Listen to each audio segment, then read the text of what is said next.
cache pas mon impatience. Je commence. Et je vous remercie d'avoir un regard compatissant. Merci à vous. Ce soir, je vous invite à faire lecture dans Acte 16, du verset 12 à 15.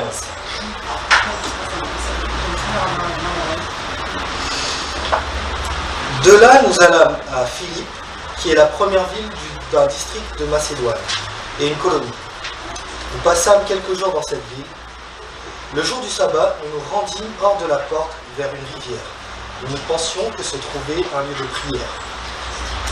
Nous nous assîmes et nous parlâmes aux femmes qui étaient réunies. L'une d'elles, nommée Lydie, marchande de pourpre de la ville de Thyatire, était une femme craignant Dieu, et elle écoutait. Le Seigneur lui ouvrit le cœur pour qu'elle fût attentive à ce que Paul disait. Lorsqu'elle eut été baptisée, avec sa famille, elle nous fit cette demande. Si vous me jugez fidèle au Seigneur, entrez dans ma maison et demeurez-y. Et elle nous pressa par ses instances. Et bien ce soir, j'aimerais vous parler d'être à l'écoute de Dieu. Chrétien à l'écoute de Dieu. Nous voulons avoir une relation avec Dieu, le Père, à travers son Fils, le Seigneur Jésus-Christ, bien sûr, et à travers son Esprit Saint. Nous voulons entendre sa voix, et cette volonté d'être en relation avec Dieu vient d'abord de Dieu. Il est écrit dans Apocalypse chapitre 3 verset 20, que je n'ai pas donné à Maëline. Je vais vous le lire quand même. Voici, je me tiens à la porte et je frappe. Si quelqu'un entend ma voix et ouvre la porte, j'entrerai chez lui et je souperai avec lui et lui avec moi. Entendre sa voix, c'est ce que nous recherchons à travers la prière, la méditation de la parole, à travers l'écoute. Mais voilà, nous parlons plus que nous écoutons, nous êtres humains. Les gens ont besoin d'être écoutés. D'ailleurs, je vais vous faire part d'un article de Libération, qui n'a pas très longtemps, qui disait que de nouvelles recherches montrent que les femmes prononceraient environ 16 215 mots par jour. Libération, pas moi. 16 215 mots par jour. J'ai fait un petit calcul, ça donne 0,27 mots par seconde. Soit par tout le temps. Toute la journée. Constamment. Ne vous inquiétez pas, il y en a pour les hommes aussi. Les hommes prononceraient environ, selon vous, 46 000 à peu près. Ça dépend des sujets. 12 000. Beaucoup, moitié ou... Exactement. 20 000. Moitié. Moins. On devrait être à 10 000. Plus. Non. En fait, les hommes, c'est 15 669. Soit une différence de 546 000. J'ai cassé un mythe. Les hommes parlent autant que les femmes. J'aime bien parler. On est bavard. J'aime bavarder. Il existe un nombre incroyable de synonymes pour ce verbe, parler. J'en ai noté quelques-uns, je ne vais pas tout vous le dire parce qu'il y en a vraiment beaucoup. Marmotter, nasiller, baragouiner, jargonner, chuchoter, zézailler, vociférer, jaser, murmurer, bafouiller, causer, disserter, bavarder, deviser, et j'en passe, et chanter. Innombrables synonymes pour parler. Bref, nous sommes une machine à parole. Et il y a du bon là-dedans, parce qu'autrement, Dieu ne nous aurait pas donné une bouche pour parler, il me semble. Notre thème de ce soir porte sur la parole de Dieu, mais ne concernant pas la parole elle-même, mais l'écoute de la parole. Je répète. Ouais, c'est bon. L'écoute de la parole. L'attitude dans l'écoute de la parole de Dieu. Comme il dit, nous lisons dans Luc 11 au verset 28, mais Jésus répondit, Heureux plutôt ceux qui écoutent la parole de Dieu et qui obéissent. Heureux plutôt ceux qui écoutent la parole de Dieu et qui obéissent. Nous ne sommes pas la parole vivante nous-mêmes, c'est Jésus la parole vivante. Mais nous vivons nourris par sa parole. Heureux plutôt ceux qui écoutent. Si Dieu utilise la parole pour créer les choses qui n'existent pas et nous parler, nous l'utilisons plus souvent pour exprimer ce qu'il y a dans notre cœur et dans notre tête. L'Éternel notre Dieu nous a donné une bouche, une seule, et 2 oreilles. Imaginons le contraire. On aurait un sacré problème. On aurait vraiment un sacré problème. Mais que ferait la parole sans l'écoute? Et c'est bien pour écouter que nous avons des oreilles, et c'est bien pour parler que nous avons une bouche. Dieu nous a fait à son image.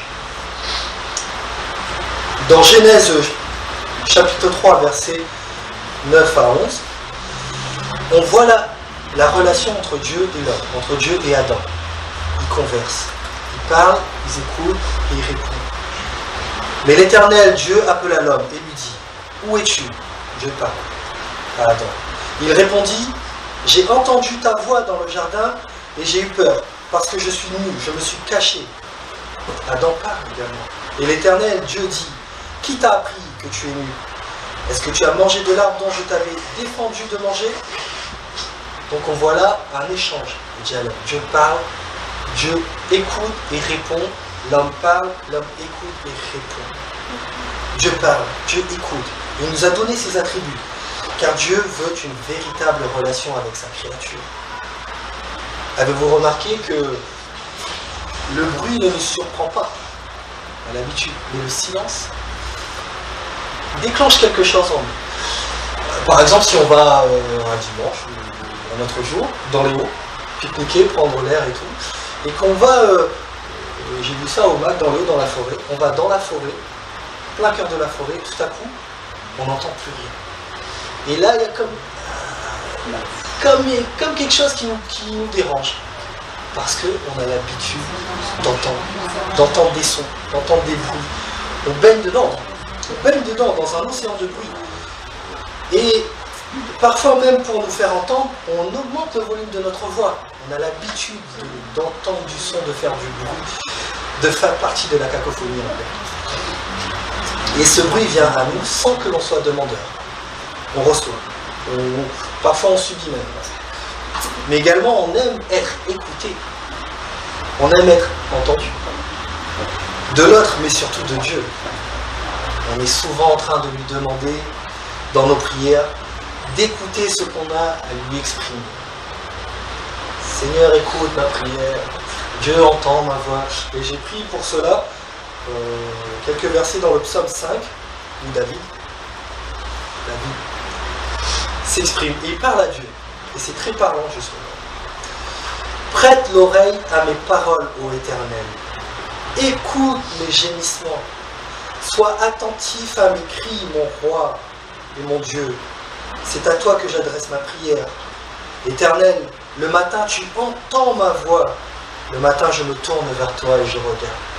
Donc, écoute-moi, entends-moi. Seigneur, écoute mes paroles. On est demandeur d'oreilles en fait. On est demandeur d'oreilles. On veut des oreilles pour nous écouter. On souhaite avoir un échange dans le dialogue, mais au final, on préfère s'exprimer. Si les gens ont besoin de parler, il faut aussi des gens pour écouter, je suppose. On aime se confier à une oreille attentive, on aime pouvoir exprimer ce que l'on a à dire. Il existe même des professionnels pour ça, de l'écoute. Il existe même des associations aussi qui écoutent des gens en détresse ou autre quoi. Il y a même des radios spécialisées dans l'écoute ou dans la parlotte. Ça dépend comment on veut la chose. Et il y a une radio que tout le monde connaît, je suppose. Cette radio est saturée d'appels. Car les personnes veulent être entendues. Ils veulent des oreilles pour entendre leur voix. Ils veulent même s'entendre parler à la radio pendant qu'ils parlent. S'entendre parler pendant qu'ils parlent. Et j'ai noté là quelques exemples qui méritaient d'être entendus. guillemets, attention. Bon, on est tous créolophones, je suppose. Ouais. Oui, oui, j'appelle quoi. Sheila est créolophone, Sheila. Le créole, tu comprends? Sheila est anglo-créolophone. Non, parce que j'avais noté. D'accord. Bon, 3 exemples, en fait, je vais le faire en français. Allô, j'appelle pour demander à monsieur le maire si le camion poubelle pouvait passer plus tard que 6 heures parce que ça me réveille. Ou allô, je vous appelle pour savoir si c'est normal que Veolia coupe mon arrivée d'eau alors que ça fait que 6 mois que j'ai pas payé. Ou allô, moi j'appelle pour vous dire que ça fait 3 jours, il y a un chien qui est mort là devant mon portail. C'est pas possible de l'enlever. Et le dernier, c'est allô, je vous appelle pour vous demander d'appeler les pompiers parce qu'il y a le feu. Et ça, c'est absurde, hein. Mais c'est véridique. On appelle pour s'entendre parler. On aime bien blablater, parler, toujours en train de chercher une oreille pour entendre ce qu'on a à dire. Mais Dieu nous parle. Et il a besoin de nous parler pour nous instruire, pour nous dire son amour, pour nous conduire. Il a besoin de nous parler. Mais pour cela, il faut qu'on puisse l'entendre. Autrement, nous passons à côté de ses promesses. Et aussi à côté des réponses à nos prières. Et non pas que Dieu fait la sourde oreille, mais plutôt que nous ne tendions pas l'oreille, trop occupés à parler ou à s'écouter parler. Mais si nous passons le clair de notre temps à parler et à s'écouter parler, quand est-ce que l'on prend le temps d'écouter Dieu? Quand je vous demande quand. Pour que la parole fasse effet en nous, il nous faut l'écouter. Si nous parlons en même temps que Dieu nous parle, on ne va pas l'entendre. On ne va pas l'entendre. Et quand bien même nous fermons notre bouche pour écouter, est-ce qu'on écoute réellement? Est-ce que l'on s'est tu? Est-ce qu'on s'est arrêté de parler en nous-mêmes? Est-ce qu'on a fait silence? Nous continuons, nous, à parler. Vous étiez déjà arrivé, par exemple, dans une configuration comme ça, où il y a un orateur ou oratrice, vous êtes dans l'assemblée, la personne partage un thème, et que vous, en face, bien tranquillement assis, regard fixé sur la personne, vous êtes en train de vous dire, bon, j'ai bien cuisiné, j'ai pas oublié de fermer la porte, qu'est-ce que je vais dire à mon voisin pour ces arbres qui tombent chez moi, faut pas que j'oublie le contrôle technique de la voiture, les médicaments à la pharmacie, pendant que l'autre en face parle. Enfin, moi ça m'est déjà arrivé, hein. C'est pas bien, mais ça m'est arrivé quand Mais pour vous montrer que l'on est plus souvent en train de parler que d'écouter, et quand on écoute, la plupart du temps, on est dans l'écoute passive. On entend pour faire plaisir, mais on ne fait pas silence en nous-mêmes pour nous permettre de comprendre et de saisir le message qui est donné. Ce qui rentre dans l'oreille n'arrive pas au cœur et à l'esprit. Savez-vous la différence entre entendre et écouter? En hébreu et en grec, il n'existe qu'un seul mot, c'est pas le même. En hébreu, c'est shama, et en grec, c'est akouo, qui signifie entendre, écouter, apprendre, avoir appris, exaucer, accorder, obéir, comprendre. Mais ici, je vais souligner la nuance, car on est en France. On n'est pas grec, on n'est pas hébreu. Et en France, il y a une différence entre entendre et écouter. Entendre signifie percevoir par l'ouïe de manière passive, involontairement. Ce que l'on entend n'est pas toujours précis à notre esprit. On entend des bruits de voitures par exemple, ou des oiseaux, sans se concentrer sur la voiture, en particulier une voiture, ou sur les oiseaux. Tandis que écouter signifie percevoir, saisir de manière précise ce que l'on entend volontairement, donc de manière active. Il y a dans l'écoute une volonté de participer à ce que l'on entend. Volonté de participer à ce que l'on entend. Si entendre signifie également écouter, écouter ne signifie pas entendre. Écouter signifie comprendre, obéir, tenir compte à ce qui est dit. Je me souviens une fois, il y a un moment, j'habitais dans un immeuble, dans le nord de la métropole, et il devait y avoir une campagne de désinsectisation. Donc il y a une équipe qui passe, qui met des produits, tout ça. Et comme souvent, ces campagnes-là se passent à l'heure où on travaille. Donc on s'arrange comme on peut, parce qu'il faut que tout soit fait pour tout le monde. J'ai pris mes dispositions avec le boulot, donc j'ai pris le créneau, j'étais présent, j'attendais. Et comme bien souvent, il n'y a personne qui vient à l'heure où on attend. Donc moi j'avais prévu un créneau et je ne pouvais pas faire plus que ça. Donc je suis descendu en bas, il y avait le bureau qui gère les immeubles, et je suis tombé sur la personne qui s'occupait de cette campagne. Et il était avec une autre personne, dans ses papiers, il était affairé à ses papiers. J'ai attendu un petit peu, poliment, et je me suis adressé à lui, savoir si je pouvais l'interpeller pour quelque chose. Il m'a dit oui, allez-y, parlez, sans trop lever la tête, quoi. Il continuait à faire ses affaires. Donc il ne m'écoutait pas. Je lui ai expliqué que je ne pouvais pas rester plus longtemps, que je devais rejoindre mon travail. Et suite à ça, il me dit oui, bien, mais vous devez rester chez vous parce que l'équipe a besoin de faire son travail et il faut que tout soit fait correctement. Je vous laisse deviner mon attitude à moi face à cette personne. J'étais pas content. J'étais vraiment pas content. Je suppose que face à une situation comme ça, on ne peut pas être content. La personne ne vous regarde pas, ne vous écoute pas et vous envoie balader. Donc, en voyant que j'allais m'énerver, excusez-moi, son collègue qui était à côté, qui était présent, m'a proposé de laisser mes clés. Son collègue. Il m'a dit de les laisser, qu'il transmettrait au concierge, qui est avec l'équipe, et tout va s'arranger. Lui m'avait écouté. Bien que je m'adressais à son collègue, qui ne m'a pas écouté, lui qui était à côté n'a pas fait que entendre. Lui, il m'a vraiment écouté. On a trouvé une solution. Écouter, c'est participer activement à ce que l'on entend. Le premier entend, le second m'écoute. Nous voulons écouter Dieu, faire sa volonté. Que nous demande-t-il? Il est écrit dans Matthieu, chapitre 17, au verset 5. Merci Maëlie. Comme il parlait encore, une nuée lumineuse les couvrit. Et voici une voix fit entendre de la nuit ces paroles. Celui-ci est mon fils bien-aimé, en qui j'ai mis toute mon affection. Écoutez-le. Écoutez. L'importance d'écouter. L'écoute précède l'obéissance. Et ce qui précède l'écoute, c'est la crainte de Dieu. La crainte de Dieu. Non pas la peur de Dieu, mais la sainte crainte, c'est-à-dire le respect, la révérence, la piété, selon la définition. L'une d'elles, nommée Lydie, marchande de pourpre de la ville de Thyatire, était une femme craignant Dieu.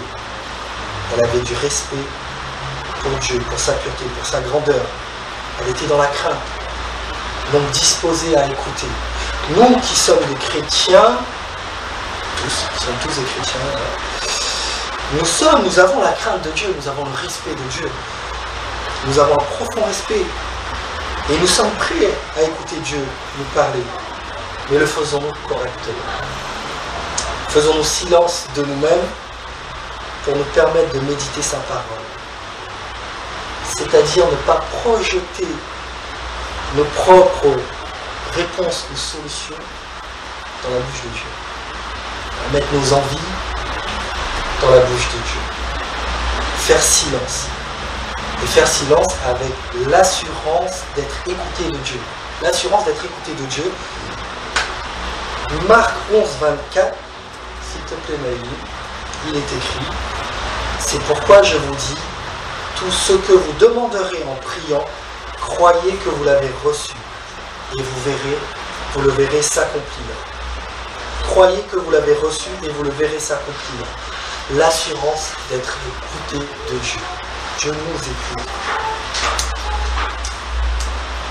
Et l'action de son esprit sur notre vie, et sa parole le confirme. Il entend nos prières, il répond selon sa volonté. Entendre et agir font partie de la définition du verbe écouter. Nous voyons là l'importance d'écouter, d'entendre avec attention, activement. Comment? Si on entend sans comprendre, on ne comprendra pas que c'est Dieu qui nous parle. Et si on ne comprend pas que c'est Dieu qui nous parle, pour nous, on n'entend pas Dieu. Et pour cela, il y a un passage qui illustre très bien le fait que si on ne comprend pas que c'est Dieu qui nous parle, on n'entend pas Dieu. C'est dans 1 Samuel chapitre 3. Il y en a qui connaissent bien ce passage, du verset 3 à 9. 1 Samuel chapitre 3. La lampe de Dieu n'était pas encore éteinte, et Samuel était couché dans le temple de l'Éternel. Où était l'arche de Dieu? Alors l'Éternel appela Samuel. Il répondit, me voici. Et il courut vers Élie et dit, me voici car tu m'as appelé. Élie répondit, je ne t'ai point appelé, retourne te coucher. Et il alla se coucher. L'Éternel appela de nouveau Samuel, et Samuel se leva, alla vers Élie et dit, me voici car tu m'as appelé. Élie répondit, je ne t'ai point appelé mon fils, retourne te coucher. Samuel ne connaissait pas encore l'Éternel, et la parole de l'Éternel ne lui avait pas encore été révélée. L'Éternel appela de nouveau Samuel pour la 3e fois. Et Samuel se leva, alla vers Élie et dit, me voici car tu m'as appelé. Élie comprit que c'était l'Éternel qui appela l'enfant. Et il dit à Samuel, va, couche-toi, et si l'on t'appelle, tu diras, parle, l'Éternel, car ton serviteur écoute. Et Samuel alla se coucher à sa place. L'Éternel vint et se présenta. Et il appela comme les autres fois, Samuel, Samuel. Et Samuel répondit, parle, car ton serviteur écoute. Samuel ne connaissait pas encore la voix de Dieu. Il ne comprit pas que c'était l'Éternel qui s'adressait à lui. Mais Élie, plus expérimenté, comprit que c'est Dieu qui lui parlait. C'est pour ça qu'il donna ses conseils à Samuel. Lui aussi, quand on est dans la foi, quand on est tout nouveau, quand on est un bébé, on ne sait pas, on nous dit que Dieu nous parle. On a compris qu'à travers sa parole, l'écriture, Dieu nous parle. Pour ça, c'est bien. Mais il est dit que Dieu parle tantôt d'une manière, tantôt d'une autre. Il utilise les circonstances, les situations et plein d'autres choses. Et quand on est nouveau dans la foi, on ne sait pas ces choses-là. Donc quand on prie, on fait une prière et on espère trouver dans la Bible quelque chose qui répond à ce qu'on a dit. Sauf que bien souvent, on met notre propre volonté là où on veut, pour nous répondre à nous-mêmes.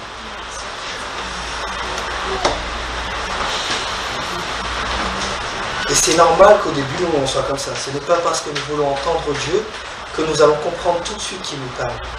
Mais soyez assurés, Dieu nous parle. Il nous parle à travers sa parole, comme je l'ai dit. Des prophéties, des songes, des circonstances. Tantôt d'une manière, tantôt d'une autre. Dieu est un Dieu de vérité. Tout ce qu'il dit est vrai. Et à nous de bien écouter, car l'écoute produit l'obéissance. Je ne sais pas si pour vous c'est le cas, mais quand on était petit, et que nos parents nous préviennent, voilà, il ne faut pas faire ci, il ne faut pas faire ça, et que accidentellement on l'a fait, sans faire exprès. Qu'est-ce qu'il nous dit? Tu m'as pas écouté. Je n'écoute pas ce que j'ai dit. Mais on a compris que derrière l'écoute, c'est l'obéissance de nos parents. Tu n'as pas obéi à ma parole. Dieu nous demande de l'écouter. Comme il dit, craignez Dieu et écoutez.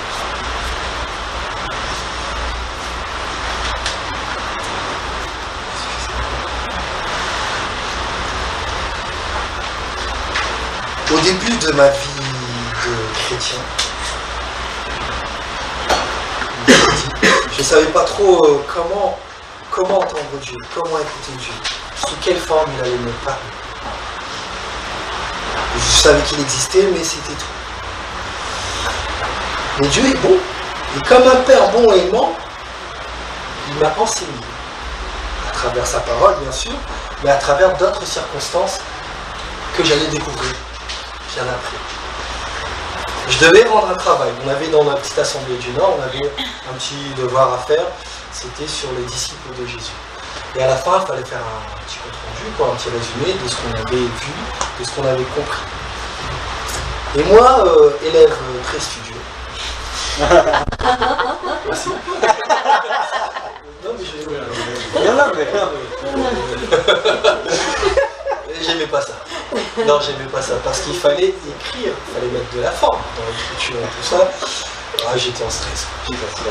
C'était pas mon truc. C'était pas n'importe comment, oui. Mais quand on demande de rendre un travail, on n'écrit pas n'importe quoi, n'importe comment. Ça avait créé un stress en moi, quoi. Un vrai truc je suais tout seul. Et c'est pas grave, je me suis dit, Seigneur, bah, tu vas m'aider. Donc la technique que j'ai adoptée, c'était je me mettais devant une feuille, je priais, Seigneur, je compte sur toi pour m'aider, pour le travail et tout, qu'il soit fait correctement, selon ta volonté. Et j'attendais qu'il m'inspire ou qu'il me dise quelque chose pour que je puisse écrire. Rien. Je l'ai fait plusieurs fois, hein. Ça marche pas. Donc je priais pour qu'il m'aide. Mais je savais pas, pour moi il me parlait pas. Non, il me parlait pas, j'avais beau lire en plus. J'ai essayé de trouver des versets qui répondraient à ma question. Il n'y avait pas Dieu là-dedans. Donc l'échéance arrivait, à 1 ou 2 jours près. J'étais vraiment à bout, hein. Je perdais des dates, j'avais des bases. Je perdais mes bases et tout ce qui est... Et donc, je m'aimais pas. Je me disais, au lieu de faire l'idiot, j'aurais dû aller à l'école Enfin bref, voilà.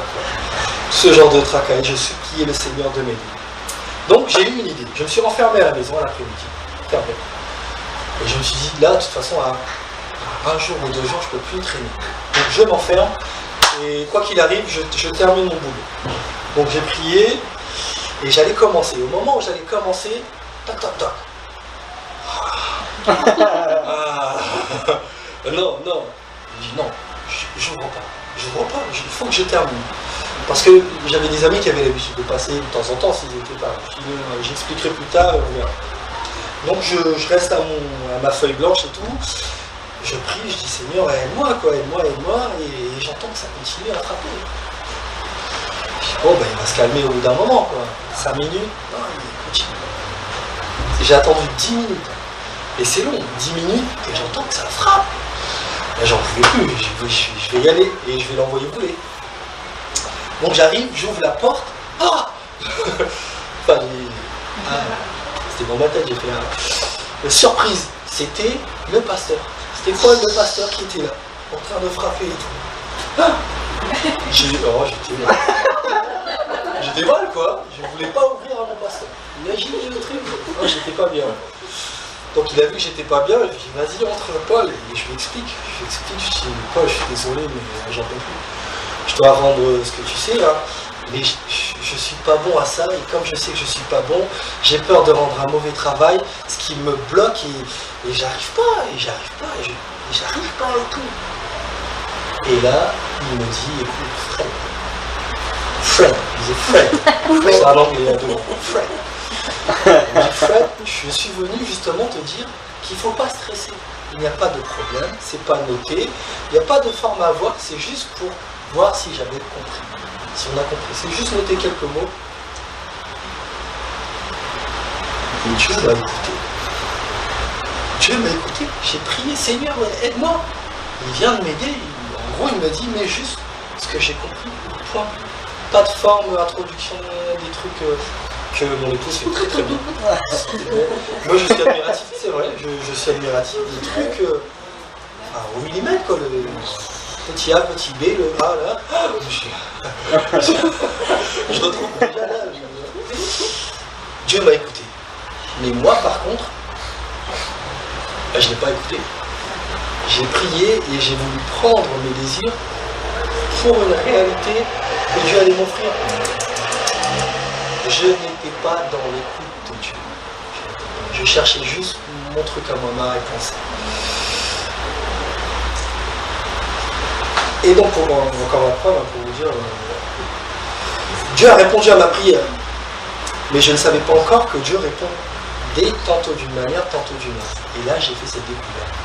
Que pas seulement sa parole, bien sûr c'est important sa parole dans la Bible, parce qu'il nous parle à travers sa parole, mais pas qu'à travers sa parole. Il utilise les circonstances, il utilise les gens.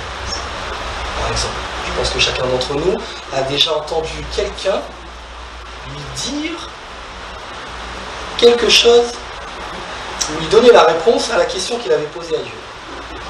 Dieu utilise les gens, les circonstances, il utilise sa parole, il utilise les personnes. Comme Lydie, qui était à l'écoute, qui craignait Dieu, nous aussi soyons à l'écoute. Craignons Dieu, respectons Dieu, soyons à l'écoute.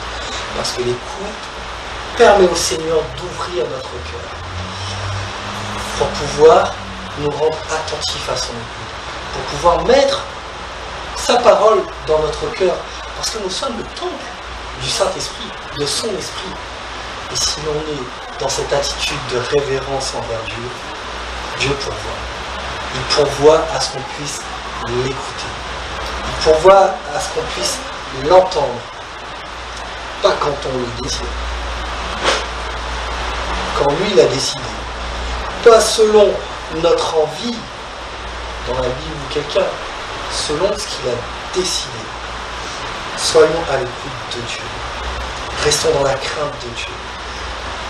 Car cela nous dispose à l'écoute. L'écoute provoque l'œuvre de Dieu dans nos vies et qui nous permet d'avancer. Seigneur, je veux t'écouter. T'écouter, t'entendre. Je veux te comprendre, Seigneur. Je veux comprendre que c'est toi qui me parles et non ma chair, Seigneur.